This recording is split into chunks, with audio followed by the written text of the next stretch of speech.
My goal is to start tomorrow at 9 a.m. Ski up Ed's Run, down Ed's Run, 60 times. The laps that we have set right now are 1,020-foot laps from like the events shack to this like signpost at the top, and that's what I'm gonna be doing. And so if I get 59 laps, I'll still get the record, but 60 laps would be like an extra 1,000 feet or something like that.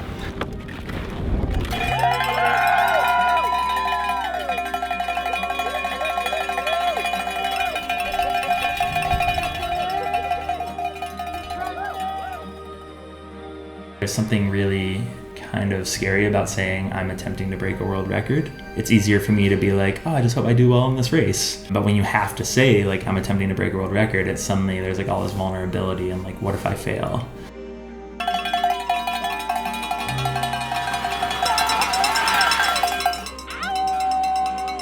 There was a big mental challenge to that, and I was, in the last couple of weeks of this, was like, I just got to get to the start line. I just got to start. And once I start, I'll be okay. And I can quit stressing about gear and logistics and conditions and all of this. And I was really happy to just like take that first lap.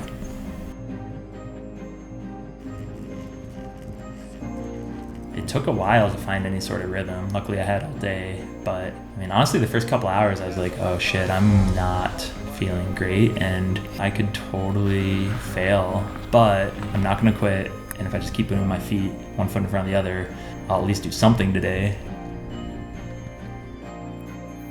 I might not get the record, but that's okay. I just can't quit. And then luckily, a few hours in, that energy totally shifted and I got into like a great rhythm and just started plugging along.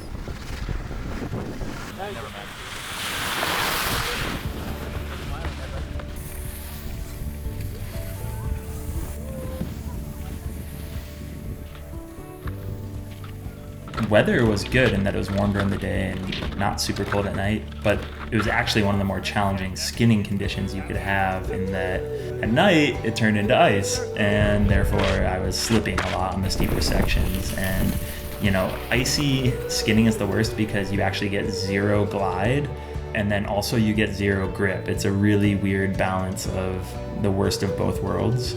And on the steeper sections, I was having to really use my upper body and my poles to push myself uphill, which was just not the most efficient form or technique to do it, and it was really challenging.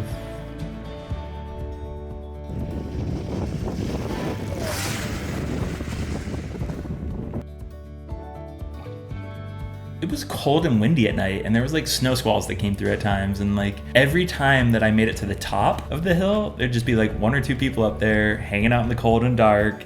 Kind of forced me to be like, man, I better get this done for them. Like they're here like wasting their time this weekend on me. And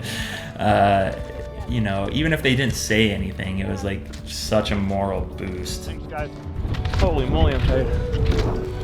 My feet are up. Nice. Nice. I got Coke.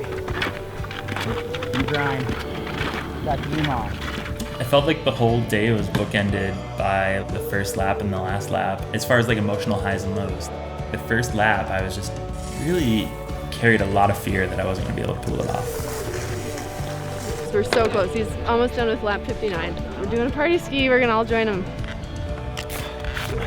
And then on the flip side, the last lap, I have all of my friends around me, like we're charging up the hill together, like everybody's cheering, like there's all this positive energy, and it's like, that's a moment I'm gonna remember. That sharing in success, like everybody was a part of that, like everybody like shares in that record together, like it wasn't just me. And like to me, like that's, I guess what it's all about. Done. You done? Yeah.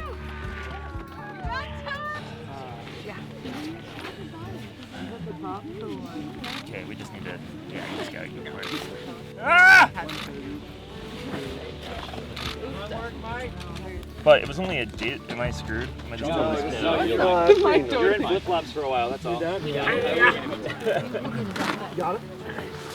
Might be all walking. Ah.